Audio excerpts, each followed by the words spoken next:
का म्हणता नागपूरचे पोट्टे. तुम्ही मागच्या ब्लॉग मध्ये पाहिलंच असेल तर मी गावाला येऊन होता. गावाला येऊनच होतो तर स्लापवर झोपलो होतो. उठल्याबरोबर पहिले ब्लँकेट घडी करून ठेवून दिले. मम्मीचे ते इकडे सकाळीच कामं बिन झाले होते. मीच झोपून होतो. गावातली कामं लवकरच होती. आता उठल्याबरोबर तर पहिलं ब्रश करून घेतला ना. घरात आलो तर मम्मी साफसफाई करत होती. मी ना मम्मीला सांगितलं होतं का मला गावाला जायचं आहे. तर देवा म्हणलं मला काही सामान पॅक करून. तर मग मम्मी लागली मम्मीच्या कामी आणि मला थोडंसं केवायसीचं काम होतं. त्याच्यासाठी तुम्ही गावाला आलो होतो. बस मी ते करायसाठी आलो आणि केवायसी करून मग मी डायरेक्ट घरी वापस आलो. मम्मीनं मी पॅक करून ठेवलंच होतं. आणि मग थोड्या वेळानं वेदे आला ज्याच्यासोबत मी नागपूरच्या आलो. आता पॅकिंग तर झालीच होती तर मी नाही तयारी करून घेतली. लय सोनावलं बरं मला केसासाठी. पप्पानं तर पैसे बिन दिले ते केस कापजे म्हणून. तुम्ही सांगा आता तुमच्या बोकाचा हिरो दिसते तर बरं. तयारी वगैरे झाली तर मम्मीने थैला आणून दिला आणि मग मम्मीला बाय करून आम्ही निघलो जासाठी.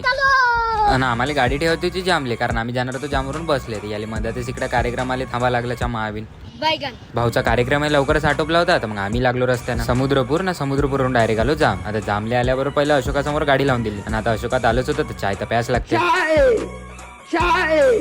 चाय पिणं झाल्यावर दोघांनी थैला पकडला कारण थैला लयच जड होता बरं. आणि त्याच्यात बस स्टँडवर येऊन बसलो ना बसची वाट पाहत होतो कुठं तरी. मग जाऊन 15 मिनिटांना बस सापडली. आणि मग तिकीटवाल्या काकूवाल्या तुम्ही कमेंट मध्ये सांगा बरं कधी बिना तिकीटनं प्रवास केला का तर बसमध्ये. आणि माझा एक प्रश्न बुट्टीबोरीवाल्यासाठी बुट्टीबोरीत बस स्टँड कुठे आहे मला हे सांगा बरं कारण मी कधी पाहिलंच नाही. बरं नागपूर पोहोचलो तर आपल्याला उतरायला लागते छत्रपती स्क्वेअर. तिथं उतरलो ना बसलो मग मित्राची वाट पाहत कारण वेद्या त्याच्यासोबत जाणार होता ना. ते चाललं गेलं आणि मी ऑटो पकडून डायरेक्ट घरी आल्याबरोबर एवढं चांगलं वाटतंय का काही सांगायचं कामच नाही. मी घरी आल्याबरोबर तर पहिला आंघोळ करून घेतली आणि मम्मीने जे सामान दिलं ते काढकूड करून ठेवून दिलं.